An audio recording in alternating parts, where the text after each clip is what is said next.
4 PM news network में दोस्तों आपका स्वागत है। मैं हूं आपके साथ राशिद ज़हीर। आपको ये खबर तो मैंने कल भी दी थी कि भारत सरकार ने एक ऐसा डेलीगेशन रवाना कर दिया दुनिया के दूसरे मुल्कों में, जिसमें वो ये बताएंगे कि दरअसल पाकिस्तान क्या क्या बदमाशियाँ करता है, टेररिस्ट एक्टिविटीज़ किस प्रकार से उस रीजन से दुनिया को इफ़ेक्ट करती हैं, और भारत और हमारे यहाँ पहलगाम में क्या हुआ, सरकार का मौक़िफ़ बयान करेगा। इसमें थरूर साहब भी हैं, बाब साहब के लोग भी हैं। मैं बड़ी इंपॉर्टेंट ख़बर आपको इसी खबर के मुतालिक बताना चाहता हूँ, लेकिन उससे पहले इसी खबर का एक बड़ा इंपॉर्टेंट पार्ट आपके सामने रखना चाहता हूँ। ये दरअसल दोस्तों कहाँ कहाँ जाएगा? चीन जाएगा? नहीं। ईरान जाएगा? नहीं। अजरबैजान जाएगा? नहीं। टर्की जाएगा? नहीं।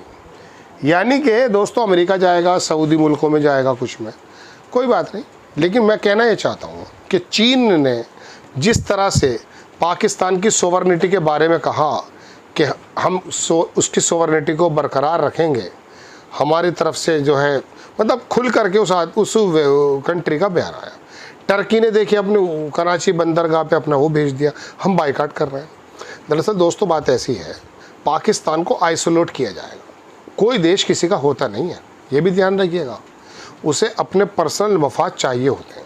मैं टर्की से शुरुआत करूं। अगर टर्की का ही प्रोग्राम बना दिया जाता, हमारे जो एम्बेसडर्स हैं ये दरअसल प्लान करते हैं जब ये डेलीगेशन जाएगा कि किस किस से मिलना है, क्या क्या होना है।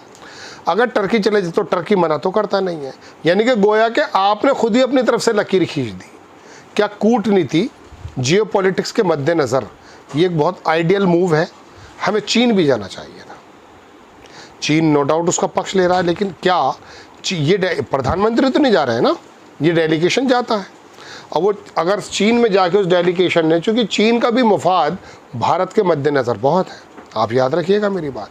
सऊदी अरेबिया के मोहम्मद बिन सलमान ने जब लिफ्ट दी ट्रंप साहब को, या ट्रंप साहब ने दी लिफ्ट सऊदी अरेबिया को, तो मालूम है क्या हुआ? जो एक बहुत बड़ा इत्तेहाद है इसराइल के नेतन्याहू यहूदी जमात से अमेरिका का, ट्रंप साहब ने पैसे के लिए उसे पीछे छोड़ दिया। हमारी इतनी बड़ी मार्केट पर चाइना का कब्ज़ा है। हम टर्की का बाइकाट कर रहे हैं, चलिए उसको हम अप्रिशिएट करेंगे क्योंकि वो पाकिस्तान के साथ खड़ा नज़र आया। लेकिन दोस्तों बात यह है कि ये जो चीन का बाइकाट हम कब करेंगे बताइए? चलिए बाइकाट को छोड़ दीजिए, फ़िलहाल आप बाइकाट नहीं कर सकते। इस मोबाइल से लेके ये जो थोड़ा माइक है, इसकी भी ज़रूरत की चीज़ें वहीं से आ रही हैं। सर प्लस कितना बड़ा हुआ है तो अंदाज़ा ही नहीं कर सकते, वो समा गया है। अमेरिका भी चीन की मार्केटिंग के चंगुल से निकल नहीं सकता।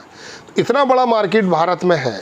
चीन में अगर ये डेलीगेशन जाता तो आप क्या समझते हैं, कम से कम पाकिस्तान के पक्ष में जितनी मजबूती से वो अब और ज़्यादा खड़ा होगा हमारे डेलीगेशन की मुलाकात के बाद। मैं कूटनीति की बात कर रहा हूँ।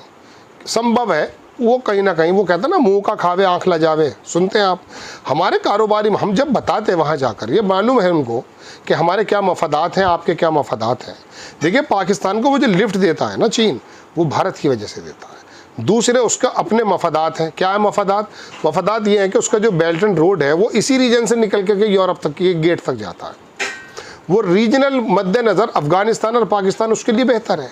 कपास आता है वो बहुत ज़्यादा उसके लिए इम्पॉर्टेंट है। लेकिन भारत के अगर ताल्लुकात, मैं ये नहीं कह रहा हूँ कि चीन से गिर करके बात करनी चाहिए, लेकिन मैं आपको बता रहा हूँ जब हमारे विदेश मंत्री ये कह चुके हैं कि साहब चीन बड़ी अर्थव्यवस्था है, लड़ नहीं सकते हमने इस बात का भी खंडन किया है। कहने का मतलब ये है कि अमेरिका के उसमें आकर के, मतलब पाले में आकर के हम पूरे के पूरे रीजन से बहुत ज़माने से कटे हुए। मैं आपसे कहता हूँ, आप श्रीलंका देखिए, बांग्लादेश से पाकिस्तान और अब ये चाइना।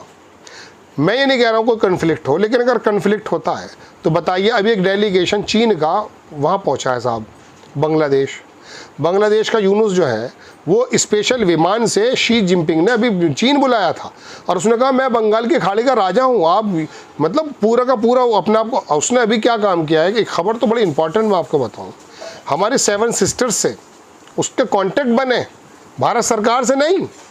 7 सिस्टर्स कौन है? ये जो तमाम हमारा चिकन नेक के बाद जितनी ये सब सरकारें आती हैं, मिजोरम है, मणिपुर है, सब ये नॉर्थ के जो पूर्वोत्तर स्टेट्स हैं, वो अपने वहाँ पर रीजनल और जो अपने कारोबारी ताल्लुक है बना रहा है।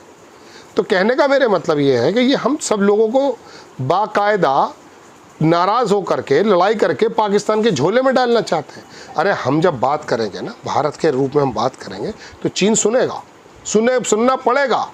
उसको मालूम है कि ये नो डाउट ज़रूरत बन चुका है वो, लेकिन अगर मिसाल के तौर पे वो कह रहा कि मैं तो पाकिस्तान की तरफ, और हम भी कहते हैं धकेल दिया उसको हमने, तो ये कोई बात नहीं होती। दरवाजे खुले रहते हैं, बातचीत के दरवाजे खुले रहते हैं। अगर बातचीत के दरवाजे ना खुले होते तो अमेरिका अपने अलेक्जेंडर को हमास से ना लेकर आता, इसराइल को दरकिनार करके डायरेक्टली वो ईरान से बात कर रहा है, इसराइल को दरकिनार करके वो हमास से बात कर रहा है, तमाम लोगों से बात चल रही है। तो उसके बाद मैं ये नहीं कह रहा हूँ कि मैं कूटनीति का बहुत ज्ञाता हूँ, लेकिन ये डेलीगेशन में जो आपने तमाम ये शशि थरूर को छोड़ के जो तमाम स्टार रखे हैं ना, इनको तो कोई जानता भी नहीं है। आप कुछ ऐसे लोगों को रखिए। अच्छा, उसके बावजूद भी आपने लोकल पॉलिटिक्स का पुट डाला, ये मैंने कल बताया था। शशि थरूर एक थोड़ा देखिए, कांग्रेस को भी उसका नाम दे देना चाहिए था। खैर, तो एक बात तो है ये। दूसरी बात मैं आपको इसके खबर के अंदर और बता देना चाहता हूँ। क्या जैसे ही वो कहा गया था कि एक स्पेशल विशेष सत्र बुलाया जाए, बताइए क्या हमारे मोदी जी को बुलाना चाहिए था? नहीं बुलाया, मीटिंग में भी नहीं जाते हैं, मन की बात करने ज़रूर आ गए। अब डेलीगेशन जाने के बाद क्या विशेष सत्र बुलाया जाना चाहिए कि हाँ जी आप क्या क्या दुनिया के देशों में बता कर आए हो? आपको दरअसल बात यह है कि जब इस तरह की लामबंदी की जाती है ना, मैंने कल या परसों एपिसोड बनाया था, वहाँ देशों को उनके पर्सनल इंटरेस्ट के बिहाफ पर अपनी तरफ झुकाया जाता है। समझ रहे हैं आप? हमारे इस कन्फ्लिक्ट में जिसकी हवा निकाल कर चले गए जयशंकर साहब, कि हमने तो पहले खबर दे दी थी, इस कन्फ्लिक्ट में कौन सा देश था जिसने ये कहा था कि भारत के साथ हम खड़े हैं? कोई। और अमरीका, इसके पाकिस्तान जिसके बारे में आप ये कहते हैं साहब वहाँ तो खाने को आटा नहीं है, ये नहीं है। देखिए, मैं चलिए वो मुस्लिम देशों के, तो चीन तो मुस्लिम देश नहीं है, बताइए आप। हम अमेरिका के मद्देनज़र अगर ये कहने लगे कि उसने हमें तारीफ़ की है, तो हमसे ज़्यादा तारीफ़ तो वो पाकिस्तान की कर चुका 3 या 4 मरतबा। दोस्तों, उसने कश्मीर का मुद्दा भले वो बीच में बाद में हटा हो, लेकिन उसको इंटरनेशनली ट्रम्प साहब ने उठा दिया है। बात यह है दोस्तों कि जब क्या बताएं आपको, ये डेलीगेशन भेज रहे हैं, अरे डेलीगेशन भेज रहे थे, यहाँ पर भी आपने लोकल पॉलिटिक्स को मद्देनज़र ज़्यादा रखा। लेकिन ये मैं आपको बताना चाहता था, इस डेलीगेशन को जाना कहाँ, टर्की जाना चाहिए था। टर्की से मैं ये नहीं कह रहा हूँ कि हमारे तब, लेकिन फिर भी आपको मैं बता रहा हूँ टर्की बड़ा रोल प्ले कर रहा है इस वक्त जियो पॉलिटिक्स में। हम कहीं नहीं आ रहे हैं।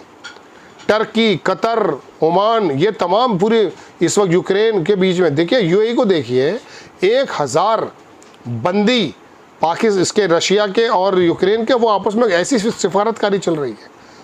तो ये लोग बड़े इंपॉर्टेंट थे, हमारा डेलीगेशन को यहाँ भी जाना चाहिए था। ये खुलकर तो कम से कम पाकिस्तान के साथ अगर खड़े हो रहे हैं, और ज़्यादा आपने मोहर लगा दी इसमें। आपको खबर कैसी लगी अपनी राय कमेंट्स बॉक्स में ज़रूर दीजिएगा। चैनल को सब्सक्राइब कीजिएगा, शेयर कीजिएगा। नेक्स्ट टाइम मैं किसी खबर के साथ हाजिर होता हूँ। जय हिंद।